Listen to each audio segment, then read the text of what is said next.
Welcome to the SIWIKE Podcast, the only podcast that shares the stuff you didn't know you needed to know about jobs, careers, and life. The SIWIKE Podcast, the stuff I wish I knew earlier. Hi everyone, and welcome to the SIWIKE Stuff I Wish I Knew Earlier podcast. We're here with one of our new guest hosts, Dan Marquez, and we have Hello. a bit. How's you doing, Dan? Pretty good. Can't complain. Sounds good. So he comes to us with a background in consulting, tech, and business, and a whole bunch of other things. And we go way back to our consulting days. And I'd love for Dan, if you can share a little bit about what you're doing now, and then we'll go back in time and go through your history. So Sure. What are you up to these days? So currently I work at Google. I'm part of the Google Cloud business. I work as a customer experience account lead, which means that I work on behalf of some of our larger clients, and I'm the person working with those clients to help them think about, the arc of the transformation that they are on to move to the cloud and trying to get value out of their move to the cloud. Sounds good. So before we got to that point in your life, what was Dan like as a kid? So maybe some early fond childhood memories. Were you kind of the rambunctious, outgoing kid? Were you like the nerdy techie kid, or was there something else in the mix? So what was Dan like as a kid? This question feels like a trap. No traps. Yeah, so I mean, I was definitely a geeky child. I played a bunch of I played a lot of Magic the Gathering. I played a bunch of games and stuff. Played D&D with my friends and everything. So we were very geeky. I was interested in that kind of part of the universe for pretty early on. I was also a theater kid from a very young age. I think in grade 1, I was involved in little kid theater stuff and did extra theater stuff on the side, on the weekends. So I've been a theatrical person most of my life, and that continued on through school. I was in the theater company in my high school. I was involved in the U of T engineering theater company, which is called School Night, when I was at U of T. I did that for 4 years, and then I directed that show, and then I come back every year as a former director to help with the show. So yeah, a combination of, geeky theater kid was me with a kind of scientific bent. I certainly had that aspect to me too, and I recall my dad always emphasizing that I should be an engineer when I grow up. I think because when he was growing up, all the people that ended up being successful that he was surrounded by ended up being engineers. So that was his view of what good looked like. So that was always in the back of my mind. And then at various points during my childhood, I had different kind of arbitrary objectives that kind of locked in. At one point, I remember just hearing people say, oh, that's good, but it's not rocket science. And I'm like, well, it sounds like rocket science is the best thing that you can do, so I'm just going to do that. And that just arbitrarily became my objective for what I was going to do with my life for 5 years.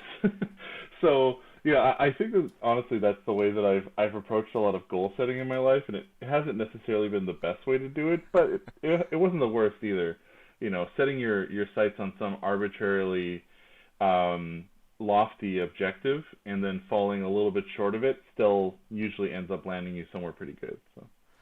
Sounds good. I'd love if you dive a little bit deeper into some of these areas, because not all of these things are really synonymous with each other, right? So I picture a science kid, a little bit more kind of shy and introverted, and then you have this theater aspect of it, and then again the geeky kid again seems a little more shy, and then you have the theater aspect of it as well, right? And kind of rocket science and engineering thrown in. So I'd love if you kind of share was there any of that like shyness or the outgoingness? Because I know you as one the most outgoing people I know. Right? So how does that good liar? I'm a good actor. No, I think that's probably sort of the default assumption of what a geeky kid looks like or a nerdy kid looks like, but I don't think that has to be true.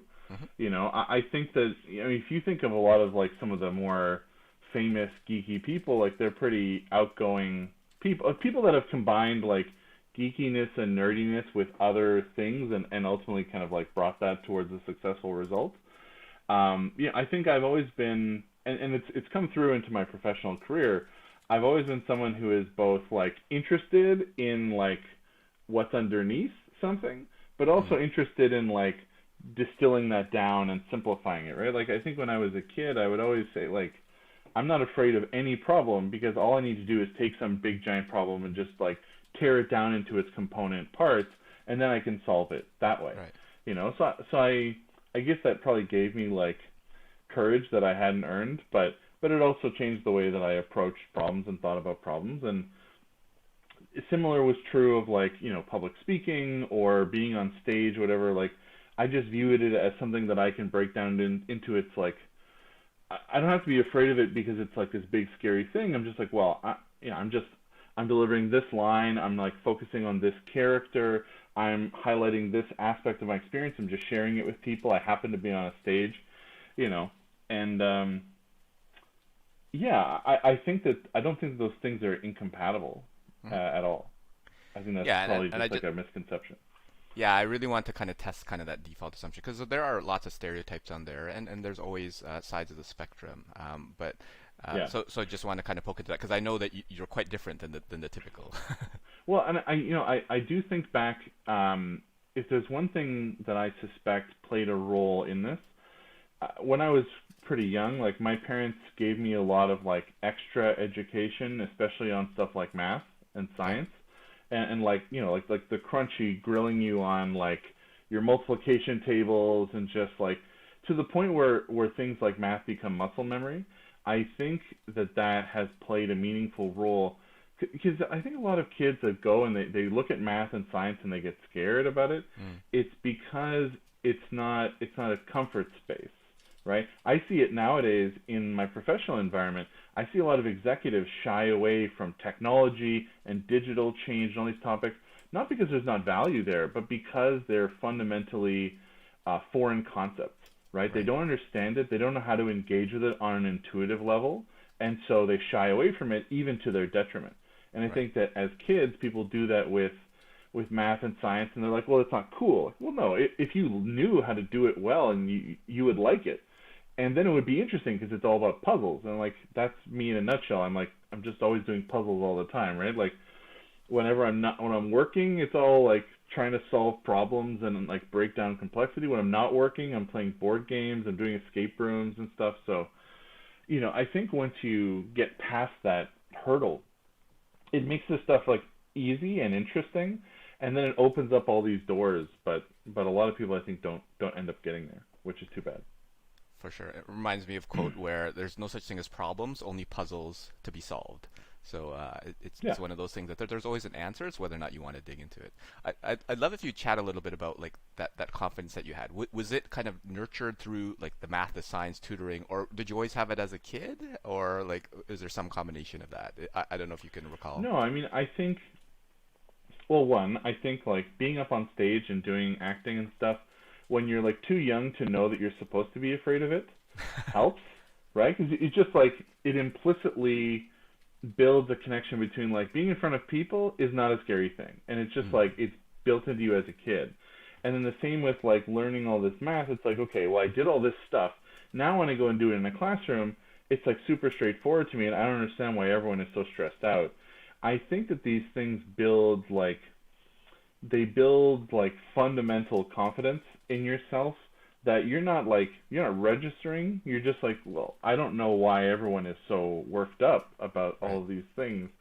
It's similar to, I've always had a rule that I realized early on in my professional career, which I think has served me well. And Luki, you'll probably remember from our time at Deloitte, like I was relatively junior, but I was one of the most relatively junior people that seemed to have like a lot of senior connections to partners, and like I was pretty comfortable working my way through the partnership and talking to all these folks. And the rule that always served me well is like a recognition of the fact that these people, by merit of being senior, they're not better than me. They are older than me, right? They're like me, but time shifted, right?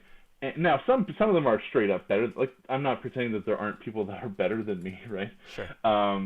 But just like your seniority is the result of the extra time that you've had, and I want to respect the wisdom and the experiences and everything that you bring to the table, that doesn't make you a superior human, right? Sure. So if you think like that, it means that you can bring a peer relationship to the table with senior people that I think is often, to some people, is an affront. And like those are the people you should avoid anyway because they suck.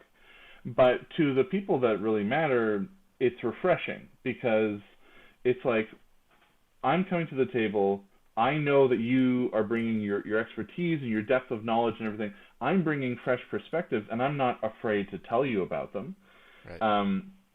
And there's an opportunity for like a peer level collaboration there that they don't really get, I think. I think a lot of senior leaders are a little bit lonely because they wish that they could have like more energizing conversations with more dynamic people that were willing to engage in these kind of peer level discussions instead of being afraid of them. Yeah, That's my hypothesis, and it served me pretty well, except for the times that it's like rubbed people the wrong way, where they want me to feel cowed by their seniority, and I'm like, well, I don't care. I'm not want to work for you if that's the way you want to interact. Yeah. And there are always spectrums of that, right? So there's always going to be a population that For will kind of fit that typical vision where thou shalt bow down to me because I am senior and older versus like, you know what, like this is an engaging conversation. And I like what you said about kind of that time shifted part. And I would probably argue a little bit that no one really is better than you because they've just time shifted with a different priority, right? So if you decide to go down that path, you could probably get to that level too if you did that. Maybe. As well. Like Einstein is better than me, like straight up better. Like Malala here, me here, right? There are people that are just like, shaped by their experiences and probably shaped by experiences that I would never have had access to. Are just like amazing humans, and so be it, right? But I get your point that I think given access to similar environments and similar choices, you could probably end up as a similar person. But I think because that's not true, invariably there are going to be people you look at, you're like, wow, amazing. But I think that that relationship works the same in the other direction. Like as someone that is now, that has had leadership opportunities and leadership roles, I strive to be the person that is opening the door for discussion that engages everybody in the room, because like I know that I don't have all the answers, and I'm always worried that by imposing my own position on something, I'm going to cut off engagement to the person that actually has the real knowledge or the data or a new point of view on something that I would never have thought of. And it's the reason why I often like frame positions that I have as questions to at least like invite debate on my point of view. Because I don't want to be the guy that is the only voice in the room, right? I spoke at a conference recently, and one thing I said in that is, you show me an organization where the CEO believes they're the smartest person in the building, and I'll show you an organization that isn't going to last.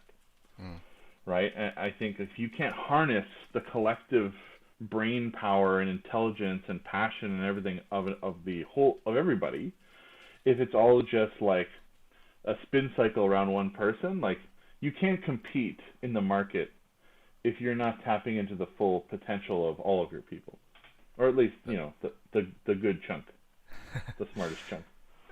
That's amazing. Yeah, there are lots of words of wisdom and nuggets in there, and I almost take it even as some of your points about like that confidence piece. It could almost turn into a bit of like a parenting podcast where in order to instill confidence in your kids, you get them on stage early, get them into math and science, and not be afraid of it, and then they'll be too maybe naive to think otherwise, and the confidence will be ingrained. And then obviously, I love the points about like if you're the smartest person in the room, you probably want to get into a different or a better room, that sort of thing.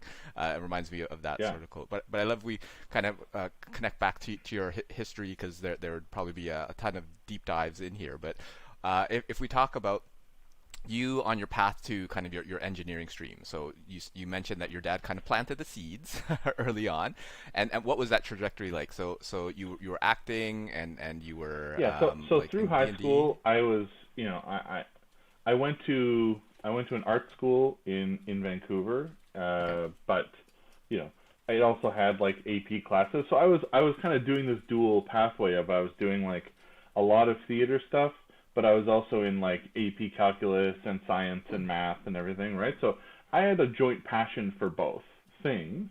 And I think around the end of high school, the question was like, which is kind of my major and which is my minor? Like, which is the Right. priority for where I'm spending most of my time, and which is the relief valve, or vice versa, Yeah. right? And I think that the desire for, I think relatively speaking, I'm a somewhat risk averse person. I will acknowledge that. So I think that the desire for like the safe bet that I can complement with this other side of me won out. But I often think about what like the alternative version of my life might have looked like, if I had been like a tinkerer on the side, but I had moved to LA to explore my aspirations as an actor or a writer or something. But no, so I went, I knew that like I was interested in both of these sides. I applied, I got into the engineering science program at U of T before it was like completely impossible to get into. Like I know now the kinds of marks and stuff that you need to get into any engineering program, let alone engineering science at U of T, is like pretty wild now. So I fear for my daughter's generation and their efforts to get into university. But yeah, that was the decision I made. I decided I wanted to move geographically. I wanted to kind of strive for what I thought was the best program out there, which was engineering science, and went for it. And that that shaped a lot of my life. I realized pretty quickly that engineering science then wasn't for me, and that what I really enjoyed was actually industrial engineering, which is basically like the engineering of complex systems, right? Whether they be businesses or societies or all kinds of things, right? Or like ergonomic machines, things like that. Mm-hmm. But yeah, I just thought I found the space of like design and dealing with complexity to be the thing that was most compelling to me. So I pivoted, and at the same time I also got into theater at U of T. So I kind of regained that dual track mentality. And like did like 20 other things on the side, right? I was the chair of the industrial engineering club and blah blah blah blah blah. Yeah. I don't know. You're I'm always one of those people that's always on. Yeah. Yeah, always active, always doing something there with a full schedule and all that. And I love if you kind of share a little bit about that path to consulting, because that's obviously where you started most of it, and then a lot of your career has been in that realm. Like, was that on your radar early, and were you grooming yourself there, or what was that thought process like? No, it was super late. Honestly, I went into my final year of university still not having really spent a lot of time thinking about what I wanted to do, which bad on me. Really should have deserved more thought. But no, I kind of had conversations with my peers, and for some reason in my mind, the process of finding a job was something that happened at the end of the school year, and then like some of my my classmates were like, no, dude, it happens like in the first week. Like if you're not working on getting a job right now, like you're screwed. And I was like, oh no, okay. So then I started looking around and thinking about what I wanted to do. I applied for a few jobs. I applied to 3 jobs. I applied at Canadian Tire, Merrill Lynch, and Deloitte. Okay. Very different. And I was like, yeah, I know. Because it's just like they all sounded vaguely interesting, and I got all 3, I think. But yeah, I was wary of consulting because I'd heard a lot of like horror stories of consulting, the industry just being kind of a meat grinder and being like kind of where creative people go to die, and so like I wasn't super interested, but I was like, well, I'll give it a shot. Like I mean, I've heard mixed things. I've heard that, but some people say that consulting's really good. They did an experience year there, things like that. So I applied. And honestly, what turned me around on Deloitte was the interview experience itself, which I think you were actually there for. Probably. Yeah. I think you were part of that process. So good on you, Luki. Yeah, no, the people that I met through the process were so interesting and so down to earth, and so, seem to not hate their lives, that I was like, okay, maybe this is worth considering, because like I would love to be one of those people sitting here having this conversation on the other side of that desk, doing the kind of work that they told me that they're doing. And so I gave it a shot, and when the three offers were all in hand, I looked at them and was like, okay, I think that this makes sense. And for context, that was in the technology consulting part of the Deloitte business. So I knew that I definitely wanted to do something related to technology, and actually that's an interesting story. During a couple of summers preceding when I started, I did some work at a company called Ingram Micro as like a financial planning analyst within their financial planning and analysis group.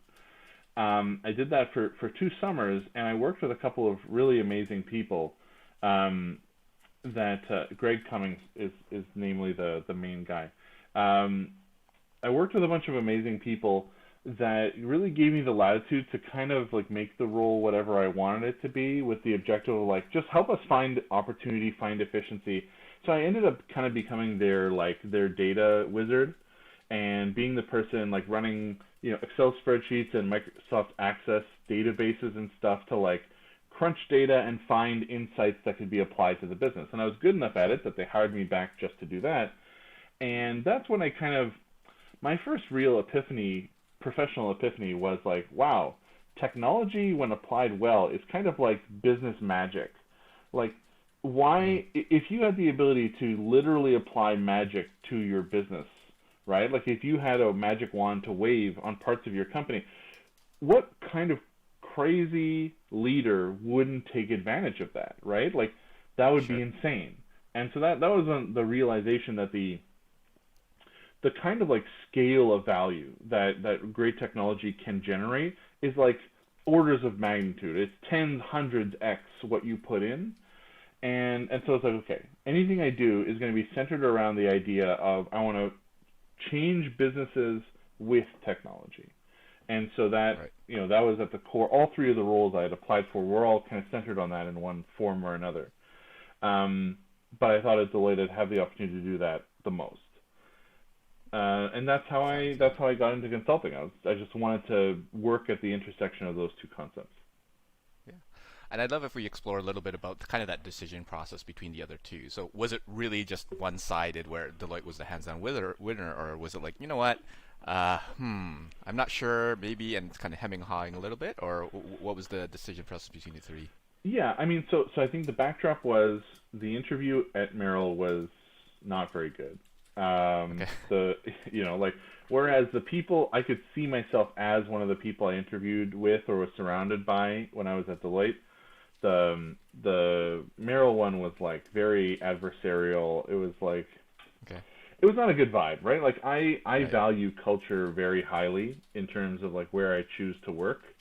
And like that, I did not get a warm and fuzzy feeling from that. So like I did not see myself there. That wasn't really an option for me. Right. Canadian Tire seemed like a really amazing place. Like the culture of everyone I met was really excellent and stuff.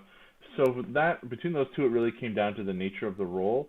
I felt that I'd be a little bit, my growth potential would be more at Deloitte, and it wouldn't be as narrow. I'd get a more diverse set of experiences because I knew I had a general thesis about what I wanted to do, but I didn't have a specific idea about exactly how I wanted to apply it yet. So the idea of Deloitte seemed much more compelling that way.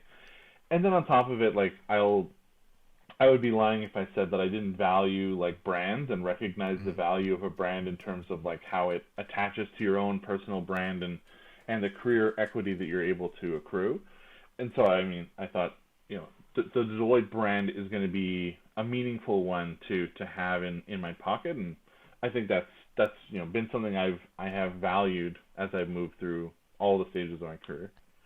For sure. And just to make sure that folks are aware, I mean, these are anecdotes. I'm sure there are a bunch of nice people at Merrill as well that could have the culture. Those specific people were not great. Just those specific people. But I mean, I think that's an important thing, right? Like, if you're gonna recruit people, if you're gonna be public in any meaningful way, like you got to put your best foot forward. Like, don't send Grumpy Jim to go and interview people because it's gonna, put a bad taste in a lot of people's mouth. I don't know. It seems like a bad choice. 100%. Anyway. Yeah, and that's what we tried to do with the recruiting process when I was leading the team, is just make it like this is a place where you want to be. So I'm glad that it kind of You had did the it. results that we You wanted. did it. So thanks, Dan. I'd love if we kind of walk a little bit through that consulting journey, because obviously Deloitte, then Accenture, BCG, and now Google. It's consulting, but slightly different. If you can kind of walk us through a little bit of that journey and kind of the differences, I'd love if you kind of share a little bit of that journey. Sure. Yeah, so Deloitte was a really great place to start in my career, right? I got to meet a lot of really excellent people. I learned a lot very quickly. I think I got involved in a ton of stuff. Like, Deloitte is kind of a place where, like, you are allowed to fill up your plate to an unlimited degree, even if it's maybe not the healthiest choice. But it gave me access to all kinds of stuff, all kinds of learning. I think it was really rich. Obviously, I think, like, there were some downsides. For me, I certainly saw Deloitte as a relatively political environment in comparison to other places that I've worked, which just means that it's an upside and a downside, right? It can mean that it's like even better in some spots. It can be worse if you find yourself like having to deal with folks that you don't see eye to eye with. Yeah. But overall, like, I was quite happy, and I could certainly see myself like going places there. Partway through, about 4 years into my career, I was approached by Accenture that was in the midst of a big push to try to scale up their, what was called at the time IT strategy, what eventually became tech and digital strategy practice. And it was something I was trying to do. It was something I was trying to focus on more, and I was doing some of that work. But Deloitte is a very hard place to like pivot inside of. Like, there's not a lot of internal mobility. I think maybe because of the partnership model, or at least that was my individual experience. Like, other folks may have had different ones. But so I knew that if I wanted to focus on this work, doing it within Deloitte was probably going to be difficult. And so I decided to move and to make a change, and I think that worked out well. I was at Accenture for 8 years. I had a lot of different roles. It was very formative for me. At the end of my time there, I was leading I don't know if I would call it practice, but it was like a focus area within a broader practice around digital and technology transformation leaderships. How do you shape digital and technology transformations? I think I was recognized as sort of the go-to person for digital strategy. I was a thinker on this.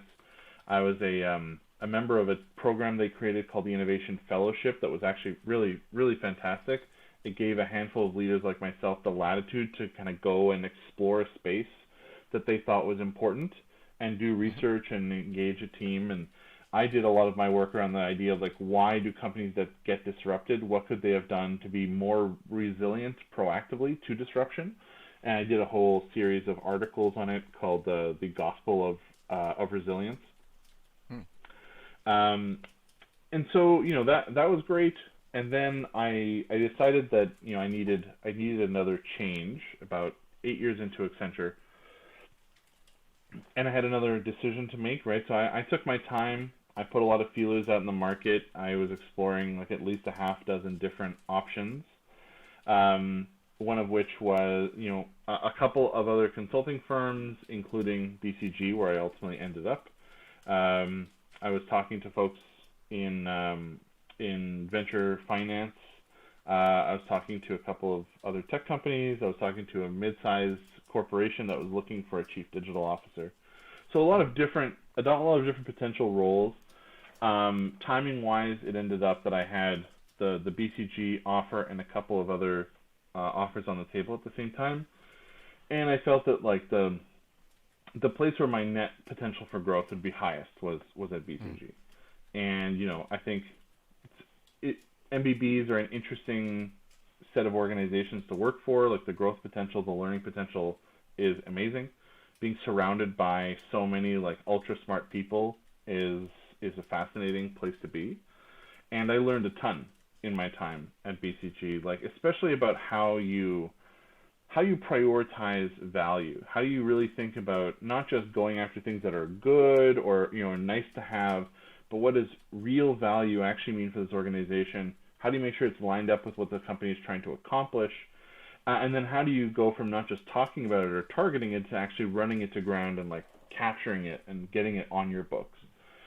You know, I don't think there's any organization better than BCG at accomplishing that. You know, having a good idea of where there's value to be had, and then like running it to ground and getting it like into your bottom line. So that was you know, a sight to behold. And then Google came calling, and the prospect of working. So one, I mean, I'd been fascinated by digital native organizations and their cultures and their behaviors for a long time. Google is probably one of the best examples of that in history. Yeah. And so the idea of having the opportunity to actually work for one and be inside one was kind of too compelling to pass up. And so I made the change, and I'm still there. And you know, partway through my time at Google, I've made a move role-wise. So I started in the professional services team as like a delivery executive responsible for the delivery on an account. And then, you know, I think recognizing that I was pretty good at my job, there was a pivot so that I took on the role as the overall person responsible for the customer experience at the big accounts that I work for. That's amazing. Yeah, there's a whole bunch of areas where I'd love to do a deeper dive in, probably for a different episode, because that would just open up a can of worms. But as we start to kind of close off the discussion, so first of all, thanks for sharing that journey and kind of the different decision points along the way. But if you were to share or summarize a few pieces of SIWIKE, the stuff I wish I knew earlier, I know you already shared a lot of them, but are there any kind of like 1, 2, 3 that you'd say like, yeah, I definitely want to make sure that the world hears about these. So what sort of SIWIKE would you say are your top, call it 3, if you had ones to share? Well, as I mentioned to you before we started, I'm the chair of the board for an organization called the University Consulting Group, which does pro bono strategy consulting for charities and nonprofits in Canada. I gave a talk recently for the kickoff of that organization. It was for the September cycle, and I gave a talk called 10 Things I Know Now That You Should Know Too. And I think, you know, I was probably subliminally motivated by this upcoming conversation with you, Luki. But I think there's a few from that are probably worth highlighting. And I think I've highlighted one already, right? This idea that like seniority is a fiction, and that like ignoring it respectfully is a good kind of path forward for oneself in both directions. But there's a couple that I would probably highlight. So I mean, one is probably the most controversial that I think I called out in this presentation, which is, in my experience, it is important to recognize that style is more important than substance. And I think that is you know, it's not to say that substance doesn't matter, right? Like good ideas, good execution, all these things, like they really matter. But the point of that audacious comment is that none of them have a chance of creating any value, of being meaningful in any way, unless the style side, unless perception is effectively managed. You can take a good idea, you can talk it up until the point where it finally actually gets traction and then turns into something real. But something great that is poorly communicated, poorly engaged, will always die on the vine. Like, build it and they will come is crazy. It doesn't work. You know, like perceptions have a tendency to become reality, right? Narrative is a thing that gives things momentum, that encourages people to buy in, to sign up, to provide their money, to provide their sweat equity. You know, and people make choices lightning fast. And once a choice is made, usually people are much more reticent to change their position than they are to have made it a certain way in the first place. So not thinking about the style, not thinking about how things are perceived is like the first step to failing every time, right? Like things do not win on their merits. Things win on their merits and how those merits are communicated. So that's thing one. I mean, just if you take anything away from this, it's that, right? Like, it's so important, and so much more important than I think anyone gives stuff credit for, right? Like, the number of times I've seen amazing pieces of technological change fail because of change management, or because the wrong operating model is put around them, or because the culture was not set up to support that change, is myriad, right? Like, it's probably one of the most common reasons why things don't work out.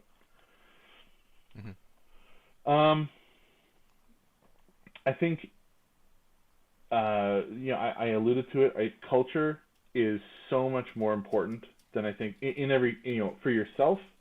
Like, don't work at a place that has a culture that you can't abide, right? Or don't work there for very long. If it's going to be purely transactional, so be it.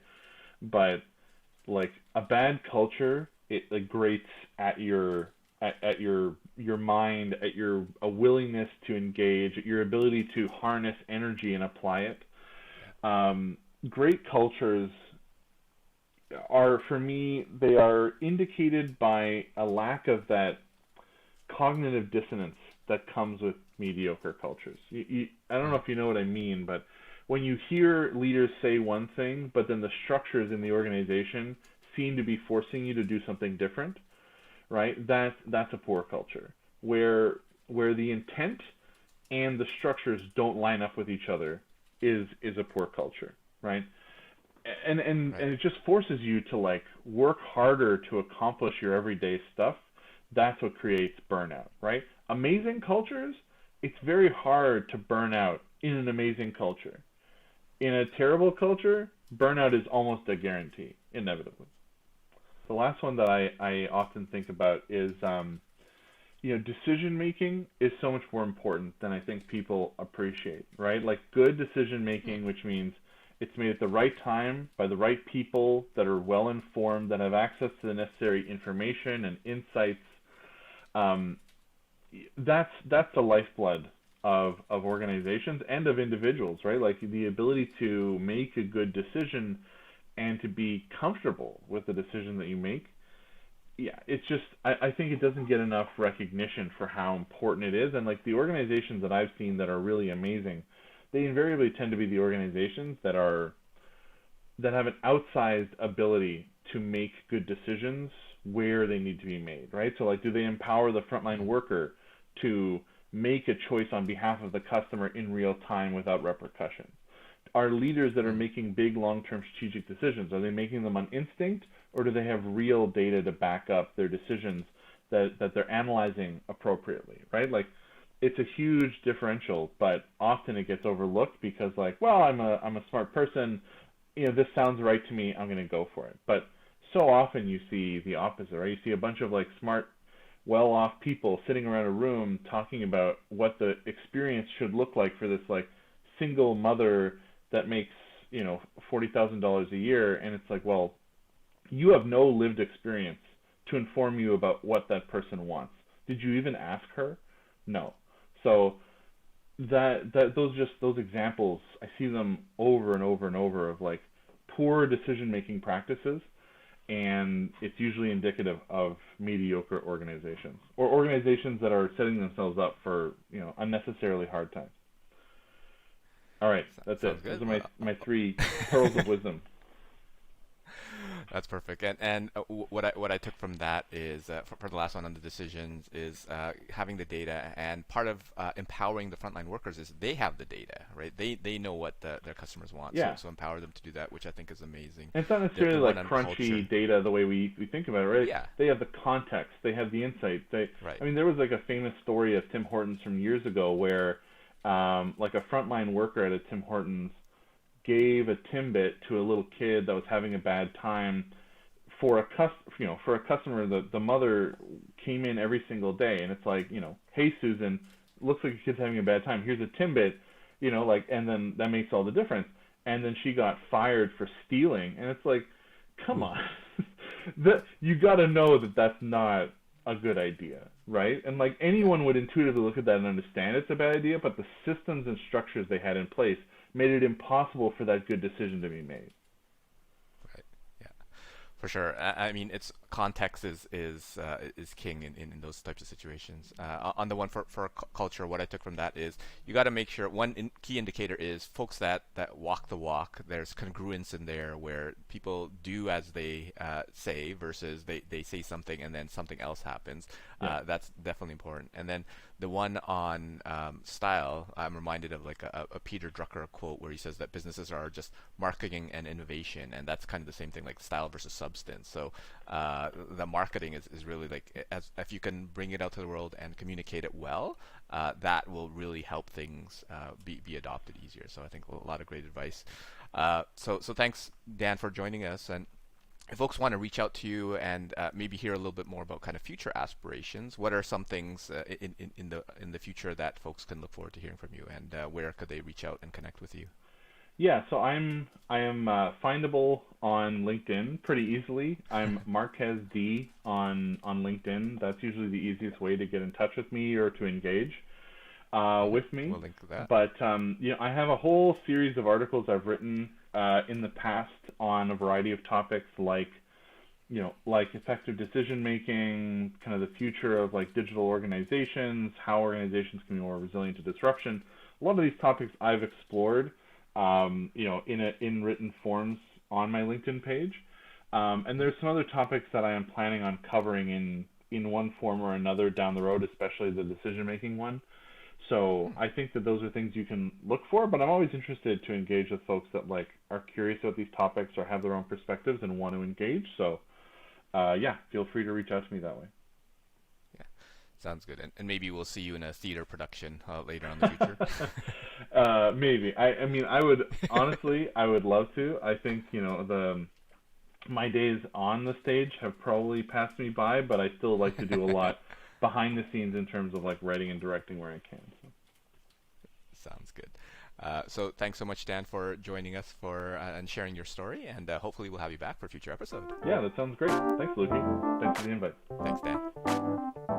Thanks for joining us on the SIWIKE Stuff I Wish I Knew Earlier, the podcast. If you like the podcast, please subscribe on iTunes, Stitcher, or wherever you found this podcast. And if you can give us a review, that would be very appreciated. Feel free to contact me on LinkedIn at Luki Danu, LUKIDANU, and the same on most social media platforms. And I look forward to hearing from you. Thanks. Bye.